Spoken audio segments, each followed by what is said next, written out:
Ya, Assalamualaikum warahmatullahi wabarakatuh. Selamat siang teman-teman semua dan salam sejahtera untuk kita semua. Ya, kami dari kami dari grup 4 yang beranggotakan yang pertama Hamzah Hamdani, yang kedua M. Abdul Rauf, yang ketiga Rahmat Ramadan, dan yang keempat Ainun Hidayati. Di sini kami akan mempresentasikan mengenai regresi linier dalam statistika. Pastinya teman-teman semua kan belum tahu mengenai regresi linier itu apa. Ya, simak berikut.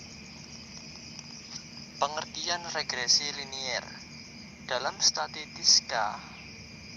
Regresi linier adalah sebuah pendekatan untuk memodelkan hubungan antara variabel terikat Y dan satu atau lebih variabel bebas yang disebut X. Salah satu kegunaan dari regresi linier adalah untuk melakukan prediksi berdasarkan data-data yang telah dimiliki sebelumnya. Jadi kegunaan regresi linier ini adalah untuk sebagai alat untuk memprediksi sebuah data yang kita peroleh dari sebuah pembelajaran. Selanjutnya, pengertian analisis regresi linier menurut para ahli. Yang pertama, menurut Nawari tahun 2010, analisis regresi linier merupakan suatu metode sederhana untuk melakukan investigasi tentang hubungan fungsional di antara beberapa variabel. Yang kedua, menurut Suryanto tahun 2007, analisis regresi linier merupakan bagian integral dalam peramalan.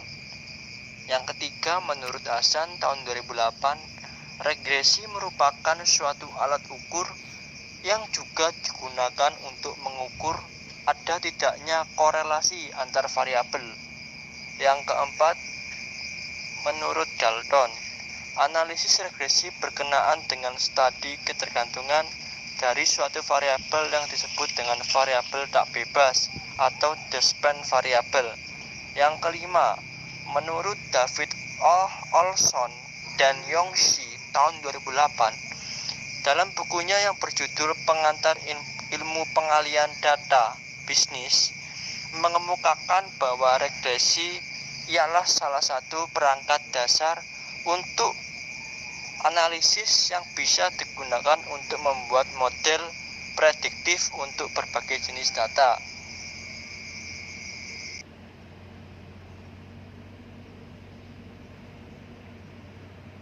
Saya akan melanjutkan presentasi dari teman saya. Selanjutnya adalah analisis regresi linier sederhana. Analisis regresi linier sederhana adalah hubungan secara linier. Linier berarti satu garis lurus antara satu variabel independen yang disimbolkan dengan X atau variabel bebas dengan variabel dependen yang disimbolkan dengan Y atau variabel terikat. Analisis ini digunakan untuk mengetahui arah hubungan antara variabel independen atau variabel bebas dengan variabel dependen atau variabel terikat. Apakah variabel itu positif atau negatif? Dan untuk memprediksi nilai dari variabel dependen apabila nilai variabel independen mengalami kenaikan atau mengalami penurunan. Data yang digunakan biasanya berskala interval atau rasio. Nah, di sini interval adalah kelompok data kuantitatif. Kuantitatif sendiri mempunyai arti suatu proses menemukan pengetahuan yang menggunakan data berupa angka sebagai alat menganalisis keterangan mengenai apa yang ingin diketahui. Dalam ilmu statistika, data interval mempunyai tingkat pengukuran yang lebih tinggi daripada data nominal maupun ordinal. Angka yang digunakan dalam data ini selain menunjukkan urutan juga dilakukan operasi matematika. Angka 0 yang digunakan pada data interval bukan merupakan nilai 0 yang sebenarnya. Misalnya, interval nilai pelajaran matematika siswa SMA 4 Surabaya adalah antara 0 sampai 100. Bila siswa A dan B masing-masing mempunyai nilai 45 dan 90, bukan berarti tingkat kecerdasan B 2 kali lipat dari A. Nilai 0 sampai 100 hanya merupakan rentang yang dibuat berdasarkan kategori pelajaran matematika dan mungkin berbeda dengan mata pelajaran lainnya. Sedangkan rasio dalam ilmu statistika, data rasio merupakan tipe data dengan level pengukuran yang paling tinggi dibandingkan dengan tipe data yang lain, yaitu interval, ordinal, ataupun nominal. Data ini termasuk dalam kelompok data kuantitatif. Angka yang digunakan pada data ini menunjukkan angka yang sesungguhnya, berbanding terbalik dengan pengertian data interval. Bukan hanya sebagai simbol dan memiliki nilai 0 yang sesungguhnya. Pada data ini dapat dilakukan berbagai operasi matematika. Contohnya, dalam sebuah bank, seorang mempunyai tabungan dengan saldo 10 juta. Angka tersebut menunjukkan bahwa orang tersebut benar-benar mempunyai saldo sebesar 10 juta. Jika seorang mempunyai saldo minus 1 juta, berarti orang tersebut mempunyai hutang sebesar 1 juta. Sedangkan jika seorang mempunyai saldo 0 rupiah, berarti orang tersebut tidak mempunyai tabungan maupun hutang, artinya saldonya kosong. Berikutnya adalah rumus regresi linear sederhana, yaitu Y sama dengan A ditambah B X. Keterangannya, Y adalah variabel dependen atau variabel terikat, yaitu nilai yang diprediksikan. X adalah variabel independen atau variabel bebas. A yaitu konstanta, nilai Y apabila X sama dengan 0. B koefisien regresi, nilai peningkatan ataupun penurunan. Koefisien regresi menunjukkan angka peningkatan ataupun penurunan variabel dependen atau variabel terikat yang didasarkan pada perubahan variabel independen atau variabel bebas bila plus arah garis naik dan bila min garis turun. Regresi linear sederhana, model Y1 sama dengan beta 1 plus beta 1 kali 1 plus gamma 1. Y1 merupakan nilai pengamatan ke I. Beta 1 adalah parameter regresi atau disebut juga intercept. Beta 1 adalah parameter regresi atau bisa disebut juga slope. Gamma 1 kesalahan ke I. Asumsi perubahan X. Struktur tanpa kesalahan X tidak memiliki distribusi, bukan random variable.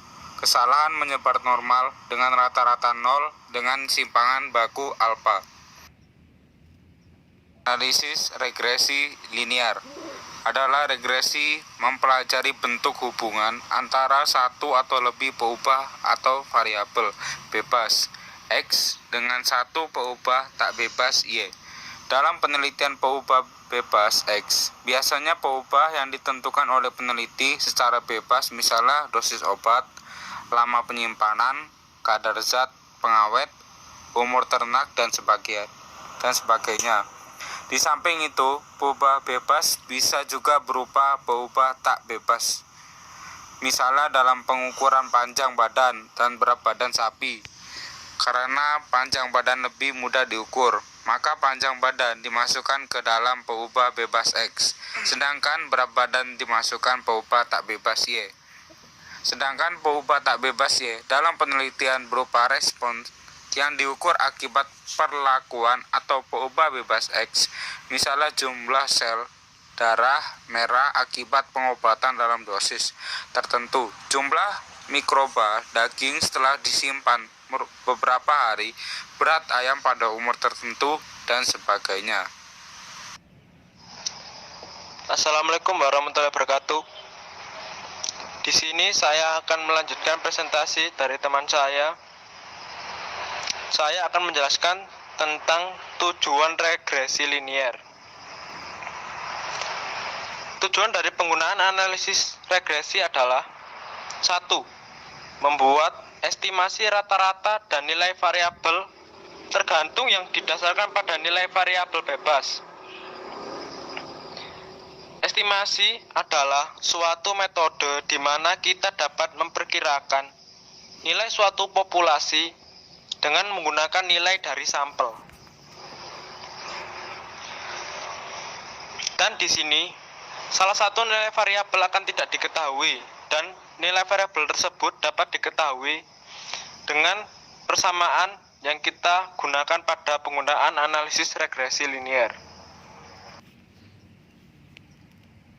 Linier. 2. Untuk menguji hipotesis karakteristik dependensi. Karakteristik dependensi adalah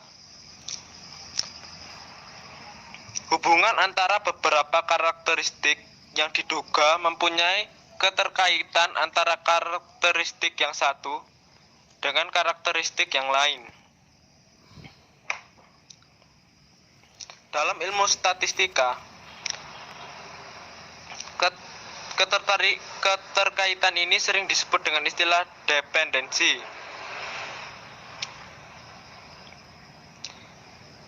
Di mana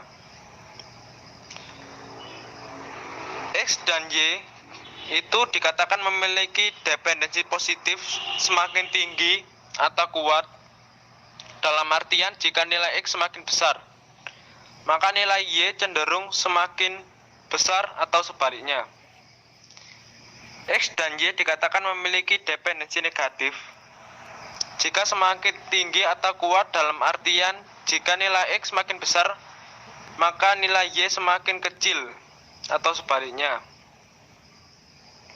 X dan Y dikatakan tidak memiliki dependensi jika dan hanya jika nilai P, X, dan Y itu sama dengan 0.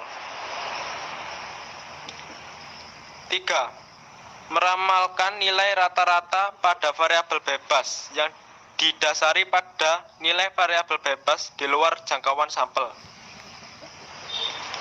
Apakah seperangkat atau sekumpulan variabel prediktor signifikan dan memprediksi variabel respon? Di sini signifikan berarti memiliki nilai ketepatan yang tinggi atau rendah. Jadi, di sini apakah seperangkat atau sekumpulan variabel prediktor itu mempunyai nilai ketepatan yang tinggi atau rendah dalam memprediksi variabel respon tersebut itu bisa menggunakan regresi linier.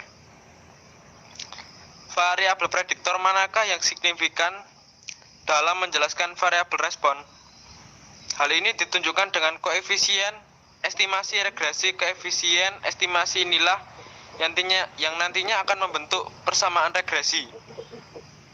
Yang seperti saya jelaskan yang pertama tadi, estimasi itu adalah nilai atau metode yang dapat kita gunakan untuk memperkirakan nilai dari suatu populasi dengan menggunakan nilai dari sampel. Yang kedua, saya akan menjelaskan bentuk hubungan variabel bebas dan terikat. Bentuk hubungan antara peubah bebas X dengan peubah tak bebas Y yang biasanya juga disebut variabel bebas dan variabel terikat itu bisa dalam bentuk polinom derajat 1 atau linier, polinom derajat 2 kuadratik, polinom derajat 3 kubik, dan seterusnya. Hubungan antara peubah dan peubah. Konsep suatu hubungan antara dua peubah tersebut, seperti misalnya antara pendapatan keluarga dan pengeluaran keluarga untuk perumahan, sudah sangat kita kenal. Kita akan membedakan antara hubungan fungsional dan hubungan statistik dengan mengupas masing-masing itu. Hubungan fungsional antara dua peubah. Suatu hubungan fungsional antara dua peubah dinyatakan melalui suatu rumus matematis. Jika X peubah bebas dan Y peubah tidak bebas atau terikat, hubungan fungsionalnya itu bisa berbentuk Y sama dengan F dalam kurung X, dan X diketahui fungsi F dapat menunjukkan nilai Y padanya. Contohnya, hubungan antara volume penjualan dalam rupiah Y, sebuah produk yang dijual pada harga tetap tertentu, dan banyaknya unit barang yang terjual X. Jika harga jualnya adalah 2.000 per unit, maka hubungan keduanya dapat dinyatakan oleh persamaan Y sama dengan 2X. Ya, selanjutnya mengenai persamaan regresi linier. Di sini kita ketahui dalam bentuk yang paling sederhananya yaitu satu peubah bebas atau X dengan satu peubah tak bebas atau Y yang mempunyai persamaan. Ini rumusnya Y sama dengan A plus B X. Di sini A disebut intercept dan B adalah koefisien arah atau koefisien beta. Jadi rumusnya seperti ini ya teman-teman ya. Persamaan garis melalui dua buah titik dirumuskan sebagai berikut. Ya, ini teman-teman bisa membaca sendiri dan memahami. Di antaranya Y min Y per Y2 min Y1 sama dengan X per X kurang X1 per X2 kurang X1. Jadi ini tergantung dari data yang kita ambil. Kalau ini contohnya seperti diagram. Baik, saya akan melanjutkan presentasi dari teman saya. Berikutnya adalah contoh persamaan regresi. Sebagai contoh misalnya titik A 1,3 dan titik B belum diketahui dan 9. Maka persamaan garis linier yang dapat dibuat adalah dalam kurung Y min 3 per dalam kurung 9 min 3 sama dengan dalam kurung X min 1 per dalam kurung 4 min 1. Lalu kita kalikan silang.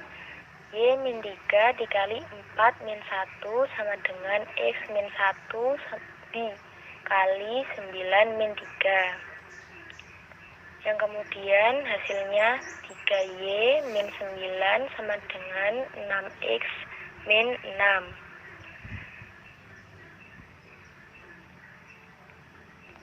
Dan hasilnya 3Y sama dengan 3 plus 6X. 3 diperoleh dari min 9 dibagi min 6. Hasilnya 3. Dan diperoleh hasil akhir Y sama dengan 1 plus 2X. 1 diperoleh dari 3 dibagi 3. Penulisan pengamatan bisa ditulis sebagai berikut.